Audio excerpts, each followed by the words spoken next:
With the new year approaching, we are passionate at Revere Church about hearing from God. This Sunday is a little bit different. It is church at home. Why is that? Well, at the end of every year, I like a Sabbath Sunday for not just our staff, but our servant leaders who give tirelessly every single weekend. So this weekend, I hope you are cozied up in your pajamas, you have a cup of hot cocoa or hot coffee. Today, we're going to spend time on hearing God, but specifically in a word for the year. Now, this is a principle and a practice that I've applied to my life for life change well over 15 years ago. And I don't want to gatekeep. I don't want to be selfish.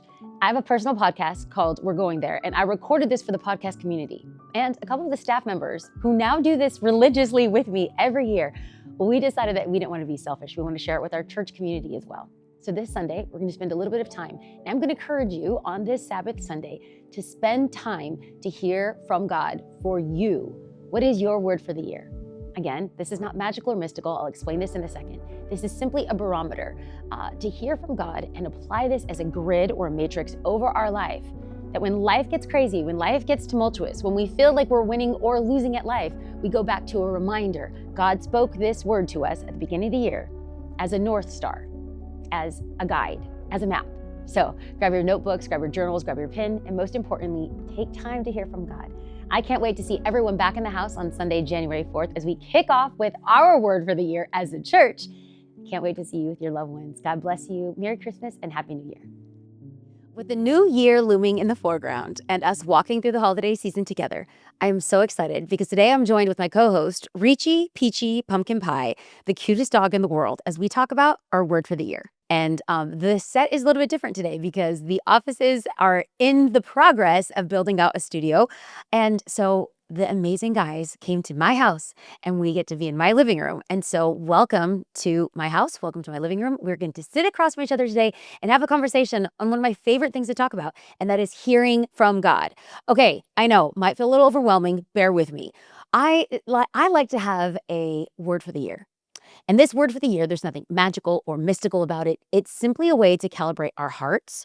It is a North Star. It is a barometer. When life gets a little helter-skelter, when things go a little left, when we're expecting them to go right, this word for the year is our anchor as we move through the year. Now, it's not just some arbitrary word that we pull out of thin air. I'm actually going to walk us through a practice that I have done for the last, I want to say 4 years, because the podcast is 4 years old. I can't, honestly, friends, for those that have been here from the beginning, can I just pause and say thank you? It has been an honor and a privilege to journey with you through this entire process. When I started the podcast, never in a million years would I think that we would still be here today and that content would still be coming forth. But for those that are listening, for those that are sharing, for those that are subscribing, thank you. And for those that listen to the ads on the podcast, can I say thank you? We generate no money to do this podcast. And so when you listen to ads, hey, that helps the podcast go further, farther, and faster. So thank you, friends. I appreciate you. Okay, getting back to the word for the year. What does this look like? Well, this conversation started because I was talking to a couple of my friends and I had mentioned, oh, yeah, my word for the year. And they paused me and said, wait, your word for the what? And I said, the word for the year is a practice that I started. I actually heard about it from, I read a random blog post. Guys, remember blogs from back in the days? Yeah, I had a blog that I was writing on, and a couple of the blogs that I followed, one had written about her word for the year. Now, there was no process. She just said word for the year. And if you know anything about me, is somebody can have a great practice, but if there is no process to the practice, then you can't share it. And so as I've been doing my word for the year now for, the last 15 years, I've developed a process that I share with people on how they can hear from God to receive a word for the year. And that is what I want to share with you on this podcast. Okay. Again, one of my practices in this process is sharing this. And so every year I've been able to take our podcast family on a journey and talking about a word for the year. And then sometimes if I'm feeling brave, I share my word for the year. I'll be honest with you. When my life was imploding 3.5, 4 years ago now, I was very, very private, not secretive. Secrets are where sin can harbor. The private is where people can heal. And I needed privacy in that moment. And so for a couple of years, I did not share my word for the year, but I love sharing this now. And so let me just put a misnomer out there or bring a little bit of clarification. If you are not a person of faith, if you don't believe in Jesus, that's fine. You can still go through this process. And if you are a person of faith and you are a follower of Jesus, I'm going to pepper this with some scripture because I just think scripture makes everything better. I think Jesus makes everything a little bit better. And so I want to root this in some biblical principles.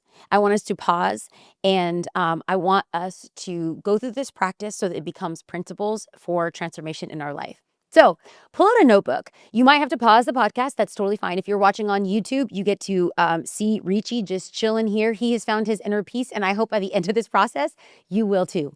So grab a notebook, and I want you to write down, this is the first principle to practice, and it's pause. Simply that.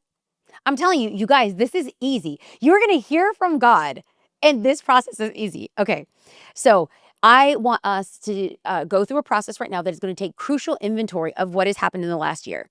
Why is that? If we don't reflect on what has happened, if we don't reflect on where we've been, it will be hard. It will be hard to determine where we're going. If we don't reflect on where we've been, it'll be hard to determine where we're going. And maybe this might feel like a laborious task or a chore, but this is an important part of the process. So I don't want you to rush through this. As a person of faith, I'm going to ask these questions. Where did I see God show up for me in 2025? Number 2, what went really well that I want to celebrate? Okay. Where did God show up? What do I want to celebrate?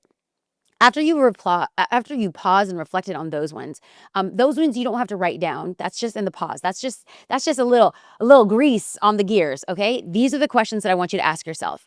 What could I use more of in my life? Number 2, what could I use less of in my life?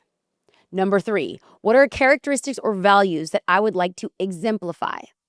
So those first 2 questions that I gave you, that's just to get some juices going, okay? I actually want you to pause. I want you to write down those 3 questions. There's more to those questions in this pause section, but stay with me. First 3 questions. What could I use more of in my life?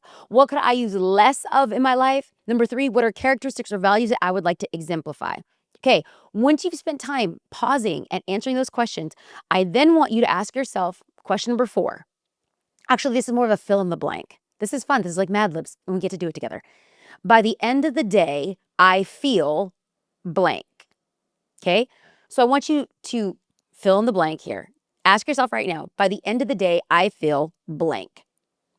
Then I want you to fill in this question, if you will. By the end of the day, I want to feel blank. So first 3 questions. What could I use more of in my life? What could I use less of in my life? And what are the characteristics or values that I want to exemplify? And then you're going to do 2 fill in the blanks. What is your current state of, by the end of the day, I feel what? This year, at the end of the days that as I look back and reflect on 2025, I have done this practice to prepare for this podcast. As I think back at 25, at the end of the day, I have felt fulfilled. I have seen God move in miraculous ways. Now, not every day has been perfect, and the things have been hard. Like, don't get me wrong, it has not been, Pollyanna and peach pie every day. But I will say, I've been so fulfilled this year. God has shown up in some beautiful ways. As I think into next year, I think, what do I want to feel? I want to feel accomplished. I want to feel like the minutes, the hours, the days, the weeks, the months, and the years that I have been pouring into Revere Church, into writing, into dreaming, that there is a sense of accomplishment and achievement. Okay, so once you've written out those responses, you'll have a better sense of like how you are centered, and then it'll also help in directing you on where to go. You'll be able to identify, hey, what's been lacking in my life? And so for me, I'm naturally a critical thinker. So I'm always going to ask myself this question: how could something be better? Now, that might not be your natural lens and filter, no problem. This is a blessing and a curse. Because I go into fix it mode, because I go into how to make things better, I want to pause and do a blessings list. So I'm going to, in this pause section, after I've asked myself those five questions, those 3 questions, and then the 2 fill in the blanks, I want to ask, what went right? What needs to be removed? What do I need to celebrate? What went right? What needs to be removed? And what do I need to celebrate? And in fact, I've done a podcast on a friend audit. You can go back and listen. You can Google friend audit, Bianca Juarez. we're going there. I love that podcast. That was a very fun podcast to do. I think that you might spend some time in doing a friend audit in this section as well, because it's not just what needs to be removed, it's also who needs to be removed. Listen, that's another podcast for another day. I already recorded it. Go back and check it out. Okay. So I gave you those 5 activities, those 3 questions and the 2 fill in the blank. And I want you to think, I want you to pause on that. And that should take you about 30 minutes. Okay, that should take you about 30 minutes. The next 30 minutes is kind of what I just deduced right now is this blessings list. What do I want to celebrate? This is wildly important because if we're not careful, if we had a rough year, and it's okay if you did, I've had rough years before. If we're not cautious, we're going to take a look at a rough year and then it's just going to be like, and this sucked and this was bad and this was poopy and I hate this and I need to cut this person out. And so I want us to pause and celebrate. Where did we see God move? Where have I been blessed? Now, I'm going to challenge you. It's going to be easier to think about what went wrong and harder to discover what went right. So in the same way that we spent 30 minutes on that first activity, I want to spend 30 minutes on this blessing list. I want you to think about everything, that cute pair of shoes or that relationship that you stepped into or the moving on of a job or the transitioning of a job. Hey, all of these things are blessings. So write out that blessings list. 30 minutes on that first, 30 minutes on the next. Okay, so the second thing I want you to do after pause, I want you to think. So first is pause, then I want you to write down think. And when you think about the word think, I actually want you to use the synonym feel because that's exactly what we're going to do. I want you to get a sense of your feeling. So ask yourself, what have I been feeling? Now, I get it. I'm a high feeler. I feel everything. My sister tells me my feelings have feelings, okay? So it's very easy for me to feel. But I also know that feeling is hard for a lot of people. So I want you to ask yourself, what am I feeling and how can I get in touch of my emotions? How do I get in touch and aware of what's going on inside of me? Now, for some people, if you have a daily discipline of prayer, this is going to be easy. If you have a daily discipline of journaling, this is going to be easy. If you have a daily discipline of a gratitude list, this is going to be easy. For others, it might be a little bit difficult. So scripture uses this word meditation. What are you meditating on? King David says to meditate on the law of the Lord day and night. So maybe for you, it might just be sitting in silence for a couple minutes. It could just be thinking about what God has done. And as you are thinking about what God has done, or as you are getting in touch with your feelings and you're getting in touch with your emotions, maybe it's lighting a candle. Maybe it's lowering the lights. Maybe it's putting on worship music or just classical music, something with no words so your mind doesn't get distracted with lyrics.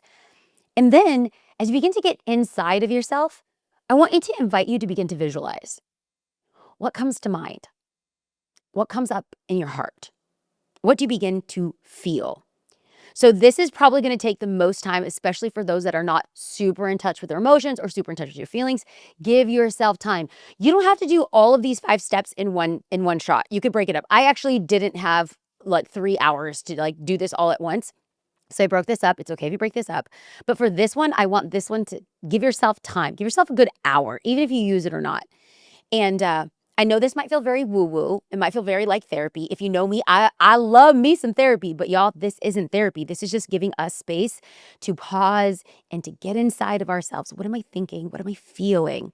And this activity has helped me identify and put language around feelings. So after I pause, and after I think, AKA feel, I use the word think because sometimes we don't think about what we're thinking about. And when you think about what you're thinking about, that's actually a feeling. So I'm inviting you to get in touch with what you're feeling as you begin to dream about where God is calling you in this next year. Okay, so we have to be intentional, allow ourselves to relax, and give yourself a good hour. So step 1, pause. Step 2, think. And step 3, are you ready? Step 3 is create a list. Okay, so I put this step in here to make it simple, and I want it to feel kind of like an action item. Like, give yourself 10 minutes for this practice. It's bullet points. Don't overthink it. We already did a lot of the thinking. We already did a lot of the feeling. We already paused. We're in touch with our emotions. Now it's tactical. Bring out your journal, and after you have felt where you're at and you've documented where you've come from and you've celebrated what you survived, now I want you to write down the first 10 things that pop into your mind. Make a list. For me, and I hope this works for you, but if not, find out what works for you. I love to ask myself these 3 questions. What am I seeing? What am I sensing? What am I hearing? So I already did my gratitude. I already paused. I already think, right? You're here with me. You have the bullet points. And you're like, well, what words do I write down? Don't overthink it. Just begin to write down a flurry of words that come to the top. It doesn't have to be your word for the year yet. Don't worry. Don't overthink it. Just begin to write down. Now, for me, I am a visual person. I have an art background. And so when I feel like words fail me, I use word pictures. So that's why I said, what am I seeing? In your mind's eye, what are you seeing? I shared this on last year's podcast, or it could have been the year before. I can't remember at this point. But 3 years ago, 4 years ago, when I was about to walk into the hardest year of my life, I felt like I couldn't hear God's voice. And I just asked God, will you give me an image? And the image that he gave me was this huge, heavy ox. And I just sensed like beast of burden. Listen, friends, I don't want an image of an ox. I want an image of a butterfly, a ladybug. How about a cute bunny? How about a doe-eyed deer? Like anything but a beast of burden. And y'all, it wasn't even like a skinny ox. It was a heifer. It was a heifer with horns. And I said, oh, absolutely not. That is not the image that I want. We can't ask God to speak to us and not want to receive what he gives us.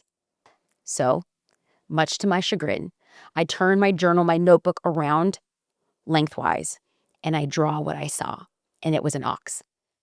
Little did I know that the Lord was going to take me on a journey where I would have to carry a lot. And I knew at that moment that his yoke was easy and his burden was light. I look back at that season and I felt like God gave me a hint of where we were going.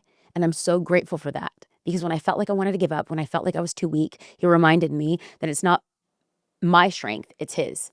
So let me give you some possible words or images to help just jog your mind. Because when I say it's simple, it's very simple. It could be compassion. It could be intention. It could be peace. It could be presence. It could be hope. It could be focus. It could be calm. It could be joy. Some of my words have been like, I don't usually get sentences. For the church, I get like a phrase. But for myself, I just get a word. One word was transformation. One word was believe. One word was impossible. And so again, like I go through this process, and it's going to feel simple, but it's going to get complicated when you have to start beginning to parse out what this looks like. So in 2021, the word that God gave me was trust. I had no idea what that meant for my life, but when I look back, I realized that the Lord was asking me to trust him as we were stepping out into launch the previous church that I was a part of, and relationships. There was so much transition in that. And I knew that the Lord was calling me to trust him. So I had, when I went through this process, and I will take you through the process of trust because I'm still nutting through like my word for the year and like theologically how I want to support that. So in 2021, my word was trust. And when it came to work, the Lord gave me Psalm 56:3. When I'm afraid, I will put my trust in you. And that's the word that I needed, because I needed to trust him as we were stepping out and doing some stuff for work. So what does this mean for you? When I get my word for the year, I always ask the Lord to confirm it in scripture. Now, again, you don't have to overcomplicate this. It could just be going on to Google and Googling, verses on trust, and see what word resonates with you. Sometimes the Lord will give me like one verse for the year, and sometimes the Lord will give me different verses for different aspects of my life. So using 2021 as a reference point, what, Richie? Did you like the word trust? Richie clearly heard something because his ears perked up. Even though, bless my dog's heart, he's deaf. You guys, we're going to lay hands on him and pray for a miracle at the end of this. He's so old, bless. Oh, yes. Okay, so sorry, I was distracted. I was distracted by my angel. So sometimes the Lord will give you a verse for the year, and sometimes the Lord will give you a verse for different sections of your life. So when it came to work, the Lord gave me Psalm 56. But for a personal aspect, he gave me Isaiah 26:33. You keep him in perfect peace, whose mind is stayed on you because he trusts you. And I knew that the Lord was calling me to step into a season where I had to trust him. Okay. So once you have a list of 10, 15, 20 words or images, I want you to review them and refine them. Review them and refine them. Out of all the words that you jotted down, I want you to go through and circle the ones that stick out to you. Circle the ones that jump out to you. Is there a word that makes you feel excited? Is there a word that makes you feel nervous? Is there a word that makes you feel scared or uncomfortable, put you at ease? Sometimes the words that scare you mean that you're on the right track in hearing from God. At the same time, maybe there's a word that might feel empowering to you or bring a sense of clarity or a sense of calm. When you are in touch with your body, you will feel a sense of synergy between like how God is speaking to you and what he's calling you to step into. Okay, now, once you have a cluster of 2 or 3 words, begin to think about the intention that you want to hold on to as you step into the year. Now, I'm going to go back to 2022 and the image of beast of burden and, all that other stuff. My word for the year, golly, I can't remember. I remember the vision for the year. Oh, yeah. I remember the vision of the beast of burden. And I had a conversation with my twin sister, Jasmine, about the 2 words that were coming up that were resonating to the top. And she said, what do you what word do you want to hold on to? And she made it more of a choice. Now she's not wrong in this. She's not wrong in this. But I chose the easy word. I didn't want to choose the word that the Lord was giving me with this beast of burden. Looking back retrospectively, I had to ask myself a very important question. As I step into this new season, as I step into the new year, what am I believing God has for me?